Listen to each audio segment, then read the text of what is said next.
Hello all welcome back to one more mini vlog అండి. మన skin అయితే ఎప్పుడు గ్లోయింగ్‌గా ఉండడానికి మనం ఎలాంటి ఫుడ్ తీసుకోవాలో ఈ మినీ వ్లాగ్‌లో చూసేయండి. ఫస్ట్ అయితే నేను యోగాతో నా డేని స్టార్ట్ చేశాను. అండ్ ఇవాళైతే చాలా హై టెంపరేచర్ ఉంది.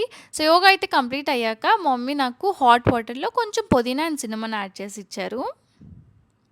ఆ తర్వాత బ్రేక్‌ఫాస్ట్‌కి అయితే ఇవాళ నేను డ్రై ఫ్రూట్స్ అన్నీ యాడ్ చేసి బనానాతో ఒక హెల్తీ స్మూతీ ప్రిపేర్ చేశాను.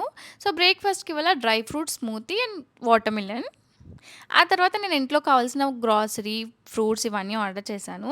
ఇంక మా మమ్మీ అయితే లంచ్‌కి ఇవాళ కినోవా రైస్ చేశారు. దీంట్లో మనకి నచ్చిన వెజిటబుల్స్ అన్నీ యాడ్ చేసుకోవచ్చు. కర్డ్ రైస్ అయితే ఎప్పుడు రొటీన్‌గా కాకుండా ఇలా ట్రై చేసి చూడండి. అండ్ ఈవినింగ్ అయితే మా మమ్మీ బ్లాక్ నువ్వులతో లడ్డు చేశారు. ఇది చూడడానికి బ్లాక్‌గా ఇలా ఉన్నా నిజంగా చాలా టేస్టీగా ఉంది. అండ్ ఫైనల్‌గా ఇవాళ అయితే డిన్నర్‌కి గ్రీన్ పీస్ టిక్కీ, దీంట్లో స్వీట్ కార్న్, క్యారెట్ ఇవన్నీ యాడ్ చేసి చాలా చాలా టేస్టీగా క్రంచీగా ఉంటుంది.